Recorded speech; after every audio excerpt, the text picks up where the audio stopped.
Hallelujah. എല്ലാ ദൈവമക്കൾക്കും സ്നേഹവന്ദനം. Today's message title വെളിപ്പാടിലെ ഭാഗ്യവാന്മാർ.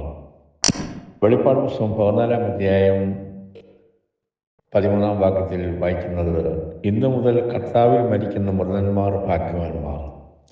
കർത്താവിൽ മരിക്കുന്ന മൃതന്മാർ ഭാഗ്യവാന്മാർ. ഹല്ലേലൂയ.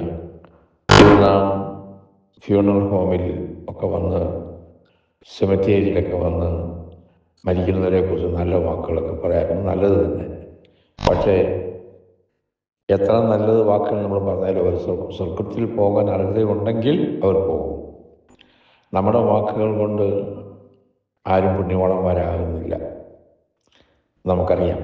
സ്തോത്രം. വെളിപ്പാട് പുസ്തകത്തിൽ 1:3 വായിക്കുന്നത്, ഈ പ്രവചനത്തിലെ വാക്കുകൾ വായിച്ച് കേൾപ്പിക്കുന്നവരും കേൾക്കുന്നവരും പ്രമാണിക്കുന്നവരും ഭാഗ്യവാന്മാർ. ഇപ്പം ഞാൻ വായിച്ചു, കർത്താവിൽ മരിക്കുന്ന മൃതന്മാർ ഭാഗ്യവാന്മാർ. അപ്പോൾ കർത്താവിൽ മരിക്കുന്ന മൃതന്മാർ ആരാണ്? കർത്താവിൽ ജനിക്കണം, കർത്താവിൽ ജീവിക്കണം, കർത്താവിൽ മരിക്കണം. കൊരിന്ത്യർ 15:23 വായിക്കുന്നു. അപ്പം ഇങ്ങനെ 3 അനുഭവങ്ങൾ ക്രിസ്തീയ വിശ്വാസികൾക്ക് വേണം. പിന്നെ വെളിപ്പാട് 16:15 വായിക്കുന്നുണ്ട്, നഗ്നത കാണാതെ വസ്ത്രം ധരിക്കുന്നവൻ. ഇന്ന് നഗ്നത കാണിച്ചുകൊണ്ട് സഭയിൽ കടന്നു വരുന്നത് പ്രവണത കൂടിക്കൊണ്ടിരിക്കുന്നു. അതെ. അപ്പം പാപത്താൽ വിവസ്ത്രരായവർക്ക് വസ്ത്രം നൽകി ദൈവമാണ് ആദാമിനെ ഹവ്വായെ ഉടുപ്പിക്കുന്നത്. നമുക്കറിയാം. ആ വസ്ത്രം മലിനമാകാതെ സൂക്ഷിക്കാൻ നമ്മൾ ജാഗരിക്കണം. നമ്മൾ വെളിപ്പാട് 19:19 വായിക്കുന്നു, കുഞ്ഞാട്ടിൻ്റെ കല്യാണ സദ്യക്ക് ക്ഷണിക്കപ്പെട്ടവർ അത് അനേകരുണ്ട്. പക്ഷെ ദൈവസഭയാണ് കുഞ്ഞാട്ടിൻ്റെ കാന്ത.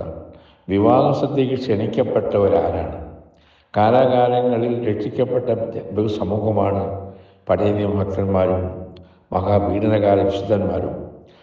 ഒന്നാമത്തെ പുനരുത്ഥാനത്തിൽ പങ്കുള്ളവരെന്ന് വെളിപ്പാടിൽ നമ്മൾ വായിക്കുന്നുണ്ട്. പുനരുത്ഥാനത്തിന് പല നിരകളുണ്ട്. തൻ്റെ വരവെങ്കിൽ അവരാണ് ഒന്നാം പുനരുത്ഥാനത്തിൽ ഉൾപ്പെടുന്നത്, റാപ്ചറിൽ. രണ്ടാം പുനരുത്ഥാനം നരകത്തിലേക്കുള്ള ദുഷ്ടமான പുനരുത്ഥാനമാണ്. വെളിപ്പാട് 22:1 വായിക്കുന്ന, ഈ പുസ്തകത്തിലെ പ്രവചനം പ്രമാണിക്കുന്നവൻ ഭാഗ്യവാന്മാർ. അതെ, അത് തന്നെ. വെളിപ്പാട് 22:14 വായിക്കുന്നുണ്ട്, നഗരത്തിൽ കടക്കുവാൻ വസ്ത്രം അലക്കുന്നവൻ. അതെ, സ്തോത്രം. അതെ, വസ്ത്രം അലക്കണം. നമ്മളെപ്പോഴും വിശുദ്ധിയെ കാണിക്കുകയാണ്. സ്തോത്രം.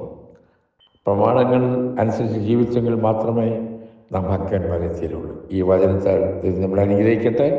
God bless you.